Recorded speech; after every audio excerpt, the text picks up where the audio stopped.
Now, when you talk about Christopher Johnny Daley, you're talking decades. Line Chile, girl, you age yourself, but Line Chile, I heard about it. I never watch it every day. Like every day, I watch it, girl, every day. Look here, Mascosian, look here, we know them. We know them. Look here, it's up top. Yes, sir. Look here. Why not come out of the life? You, come out of the life. Anyway, so from way back then till now, he has done so much since. But you know he's a lover of the theater, and the theater loves him back. He's an award-winning actor, comedian, he's a businessman, he's a director of his own company, Johnny Live Productions Limited. He's a father, he's a friend, he's a husband. He is the best and most down-to-earth and honest person you can just have a reason with. Even if you know, you know, that's just who he is. He has a great spirit, a warm heart, a big personality. Ladies and gentlemen, please give it up for my friend, Christopher Johnny Daley!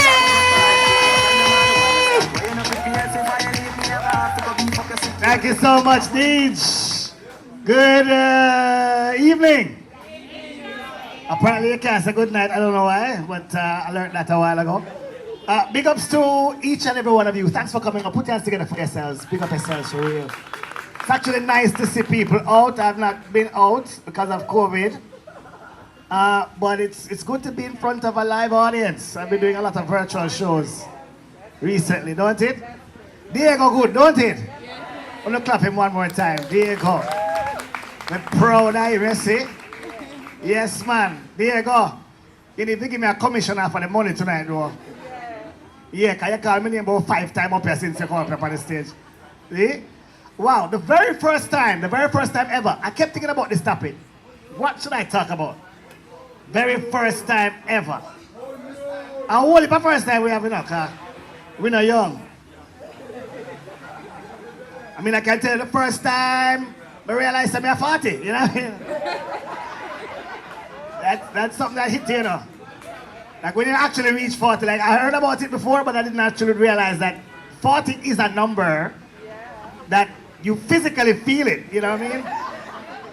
I mean, when you're 20, when you're 22, when you're 30, I don't know about anybody else, but when I go into the bathroom, especially where I live now, because the bathroom not that big, but when I go to the bathroom nowadays, especially late at night, you know, early in the morning, I have to catch a certain way, I angle my body to make sure I say I'm hitting the toilet.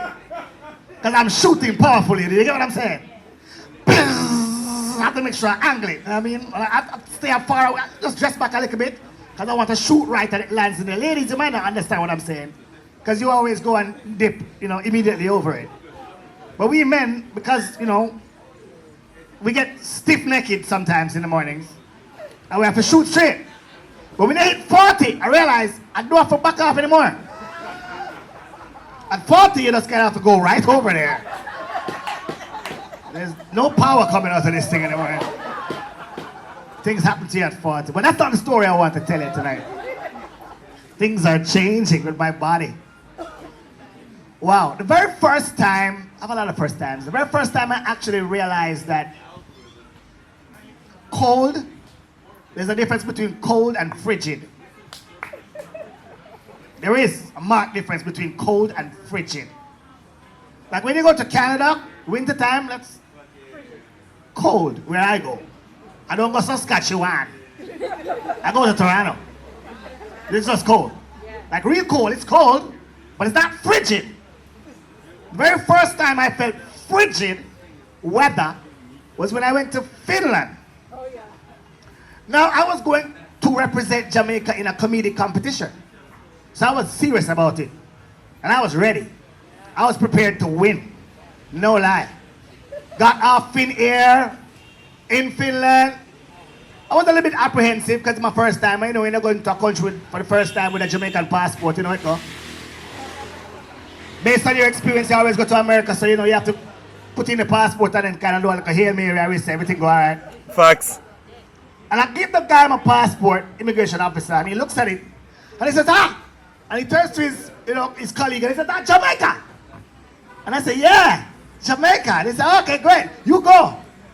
And I said, what do you mean go? I said, go back or go forward? And he was like, no, you can go through. And I was like, I can go through. Just like that. Like, they're asking me why I'm here or how long I'm going to be here. Or, no, you can go. And I said, all right. And honestly, I was curious. So I went back to him and I said, what do you mean, where do I go? Where do I go? He said, Jamaica. You no give no problem. You go. I said, what do you mean? He said, you won't stay more than, you won't stay. You go. I was like, all right. Kind of piqued my curiosity, but I went because, play with immigration officers. Now I got to the exit, pressed the exit button. First of all, I realized I was going down. Like literally going down. There was a whole, what do you call it, like a lane that they were on a belt. I was going down. I was like, why are we going so deep in the ground? Like, why are we going down here? It was when I pressed the exit button and realized that it was 40 below in Helsinki at the time. 40 below in Finland. And everybody else was stepping off and going. But I was at the door. Because I'm like, why would you live in 40 below? Like, who does this? And the reason why you don't understand, like, when you feel that kind of, like, there's literally a wall between where it's hot and cold. Like, you can literally feel the difference. And then I braved it. And I was out there in this frigid temperature. And I got into the apartment and I took my clothes off as fast as I could. Went in the shower and I could not see my penis. It had shriveled up into my body. No, I'm serious. Like, I was looking down and I saw like two navels. I literally was kind of wondering which is which at this moment. Now remember, I was there to win this competition, right? And minus 40 below. Serious. Anything gonna reach my brethren, I really think. Now I was there to win this competition, people, but it was still 40 below for the entire time. Now I was on stage, ran up on the stage trying to give my jokes. And in the middle of that, the middle of trying to give a joke, I remember I did not have my penis with me.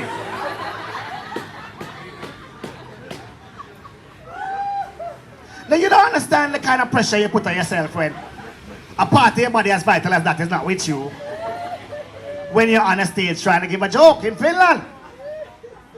But of course the Jamaican in me wouldn't let me lose, right? So I had to start muster up the courage of Bob Marley and all that kind of people. But that was the first time I really actually felt frigid weather. Now the first time I actually felt frigid on stage, that means you feel so dead that you have to come off. No, you feel dead. That everything numb. When you're in front of that crowd that's not responsive to you. And this happened in Jamaica at the time when Shandy Buckle was being flown. So I'm going to tell you about this story real quick before I go. So we were a trio at the time. I wasn't a solo act. I started off my career as a trio. And we got, the first time in my life, a man came and said he wanted us to do a comedy dance combination. Comedy dance. It sounded weird to me, but I said, I'm going with it. Because this is adventure, right? And we drove from Kingston to Norwood, St. James, and got there late. We got there like 3 hours late. The car we borrowed was an old car that kept breaking down on the way. But we got there because we are performers. At the time I was part of a group named PAC, Professional Actors Committed. That was the name of the group. And we got there because we were committed. I didn't know what we were going into, but when we reached and thing, we realized that the big man never looked like the normal promoter them we deal with, Corporates. They never look so corporate. Now with them going name and the weed name next and in front of them around him. I'm saying, yo! How come the man them just reach? I want to do. And I said, no sir, we wait. Him say, yo, what do? So I said, no, we're here to perform. I said, yo, the dancer go on already, So I said, no, all right, so what we do? Give back the money. I said, give back which money? When I say, I perform. Now, I don't know if anybody knows this, but when a Jamaican dancer swing, you really shouldn't break it. Selector, you know what I'm talking about, right? I mean, dance really a swinging. I mean, like, woman up on the ground. Yeah, everything I go on, lady sassy, I play. If the man love the dance a bus. My version them say, we're here already, we're gonna perform. Alright? We're reluctant to go up on the stage, because me come from ghetto, me know what can happen around here. Them go up there and them start perform. We in your pack, you better just back. Come in your ears with that talent in attack. You better know there's nobody moving, nobody at all. Remember, everybody look power strange. Because everybody's like, where them boy you come from right now? We in your pack, you better just back and one bigger whole heap of choreography and movement that go on now. People can't me come from ghetto, me learn say you have to look for your surroundings, you know. You can't just dance and perform, so you have to watch your surroundings. You understand? Because me now get no buckle. Me decide to me now get buckle today. And I'm there, you know, performing and watching, and all of a sudden, me see like a one virgin at the back, like a Rasta man, decide say, yo. Because Jamaicans have a cock in them head, you know. Them say, yo, yeah, we give them people X time, X amount of time. And the Rasta man, they them just watch him and like him say, yo, me give them boy, yeah, till me done build me spliff, I swear to God. And we perform, and we in the impact. You better just back, and I'm watching this man, I swear, I watch everything the man crush it first. Then minute I perform, and him crush the paper a little bit. And then him throw the weed on the paper. And him goes, I'm watching all of this. I'm trying to perform, and we in the impact. You better just back, and I'm watching this thing, and I'm like, this don't look good. This don't look good at all. Like he's the only person that's receptive, and it's because I'm feeling weed when I see my move, right? Now all of a sudden he starts making his way through the crowd and he comes up there and he knows me. So I'm like, Johnny. I'm like, yo, we have performed. Rastaman, you know, see it? Rastaman say, yo, 2 words. I say, what? Come off. Now when a Jamaica Rastaman, we smoke weed till we come off of the stage. Come off of the stage. So I turn to my 2 friends, because I'm like, yo, I have to communicate this to them, because this is very dangerous, this is a serious thing. So I turn to them and I say, yo, the Rastaman, them up, we in the pack, you better dress back. So I decided, you know what, I'm going to come off, because one way I have leave, I'm sure of that. So I came off, and I was there watching them a little bit of the weed, and the crowd, I get angry, I say, no, I decide to do myself, no, I take up myself and go towards the car, because I'm going nearer to the car, I'm going to feel safer. Go to the car now, I'm going to say, let me try the car. Ski the car now start. All of a sudden, here, ah! Now my 2 friends, them that me see a backlash, follow them on the crowd and run them down, come towards the car.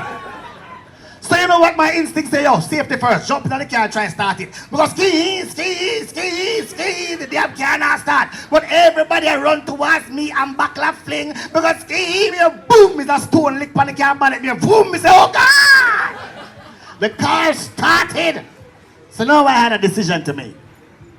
Car start, my 2 friends them run towards me, but the crowd, I follow them. Them I carry the crowd towards me. So right away I said to myself, well, should I stay? Or should I go? Should I stay? Or should I go? Well, no, me take off, same time. That's how I became a solo act for the very first time. I haven't heard from the other 2 since, people. There's been no records of them. But that's it. That's my first time performing to a dance and promoter. Thank you all very much, people. Big up yourself.